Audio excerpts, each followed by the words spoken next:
It's a brand new day. Wake up every morning and say it's a brand new. Question: do you like working in the kitchen? No. Yes. Oh, Alright, go. you like working here? Yes, I love it. Bro, you like working here, bro? Yeah, I do, bro. You like working in the kitchen? Do you like working in the kitchen? Do you like me to fire you? Take two. Masaya ka ba nagtatrabaho sa kusina? Yes or no? Yes or no? Oo, hindi. Good morning, good morning, good morning, good morning, good morning from the Kuyos Family Vlogs. Nagbabalik na naman kami. At ngayon, papasok kami sa trabaho ni Mama. Yun, si Chef. Good morning. Chef Jessica in the house. So natry na naman namin i-vlog itong pagtrabaho namin ngayong araw is Huwebes. Araw ng Huwebes. Ngayon ay 8:30 AM na. A Webis? Huwebes. Huwebes. Huwebes No, is Webis. Thursday. Iba-vlog na naman natin to 8:30 AM na. Idadrop pa namin si Ziki doon kila Mama at Papa. Kasi sila ang magbabantay sa kanya all day. At papasok kami ni Mama. All day na naman. All day. Kaya pa ba? Isang buntis magtrabaho ng 13 hours. Chef, Good morning. Morning and say it's a brand new day. Take a good day, make it great, okay? 'Cause city got some lemons, make some lemonade. Yeah, taste those clouds. dito na nga pala kami sa bahay ng parents ko. Dadrop na natin itong makulit na ito. Yummy. Please. Dadrop na natin. No, no, no. Ziki. No, no, It's no, already no. enough. Ziki. You wanna get an accident? Yes. So drop natin si Ziki. 9 AM na. Let's go. At 10 AM yung work namin.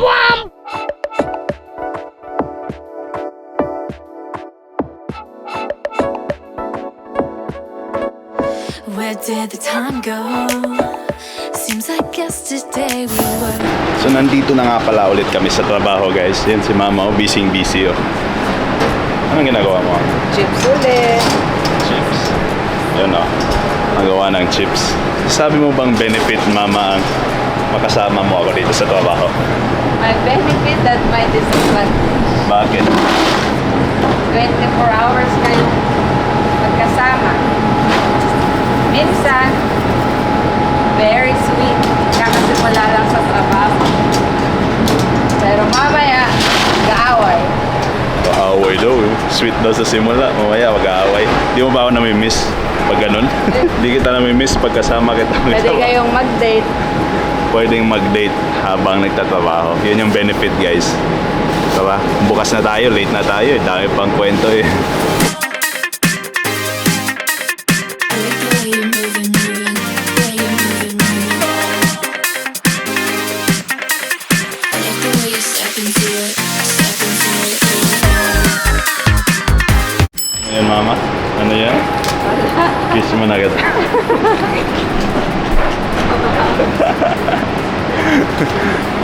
Pwede pa lang mag-ano dito, guys.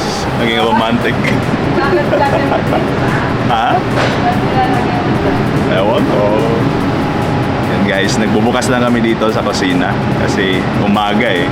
So, napakasaya kapag kasama yung misis mo sa trabaho.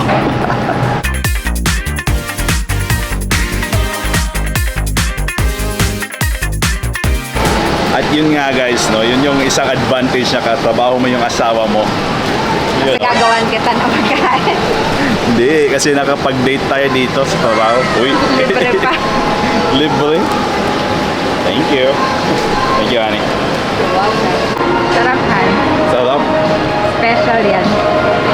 Sarap talaga pag special. Sunset in your eyes.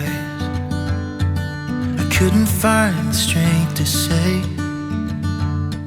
Guys, problema. Grabe, busy namin. May isang kasamahan namin na nag-call off sa trabaho, no?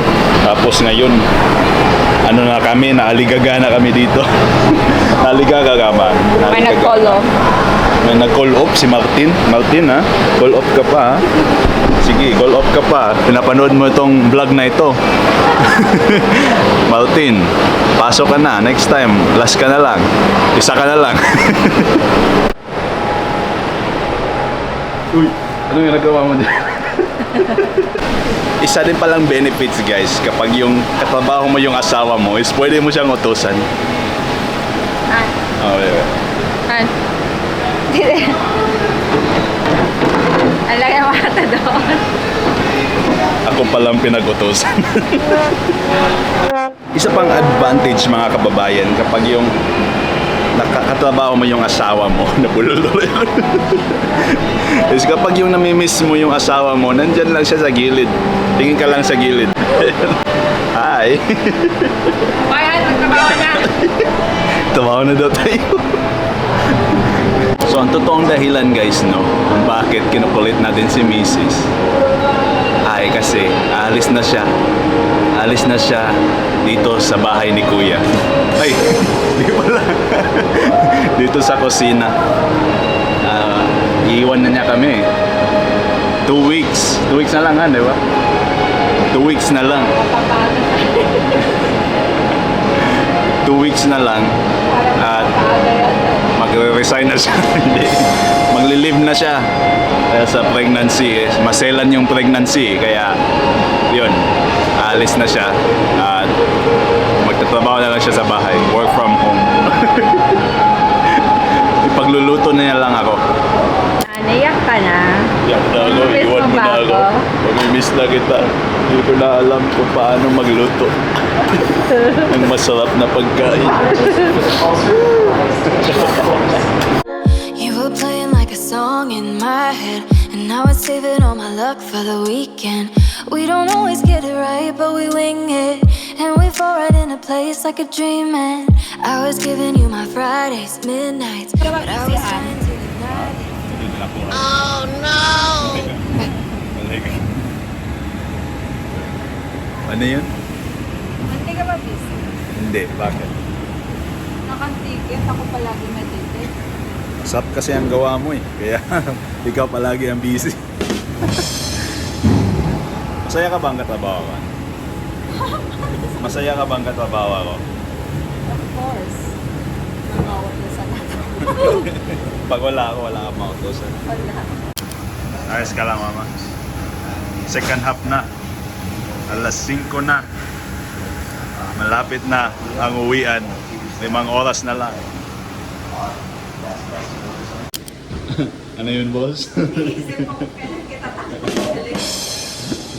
At dahil huling linggo na nga ni Mrs. sa trabaho, ang masasabi ko lang ay salamat sa pagtrabaho para sa pamilya natin at para sa kinabukasan natin. Ngayon, ako na muna ang magbubuhat sa pamilya natin habang ikaw ay magpapahinga na muna. Darating na araw na ikaw ay magbabalik dito sa trabaho natin bilang isang kusinero, bilang isang chef dito sa Amerika. Samantala ngayon, magpahinga ka muna, honey ko, dahil napaka-importante, napaka-espesyal itong darating sa atin, sa buhay natin. At ito ay ang pagdating ng ating magiging anak na isang babae. So, pahinga ka muna at ako na muna ang bahala sa pamilya natin. Nagawa mo sa station ko. Ay, nagawa mo sa station ko. Walking. I'm walking. Uwi na tayo. Bye. Supervisor na ako ngayon. Si Andres. Saka si Israel. Israel. Russo. Name is Russo. No, Russo. Israel. Good job, honey. Good job. Good job, Russo. Good job, my friend. Aww. At ayun guys, tapos na kami dito sa trabaho. Uwi na kami. Katulog na si Honey. Kanina pa yan dito. May tapos na kami mag-close doon. Tara, uwi na tayo.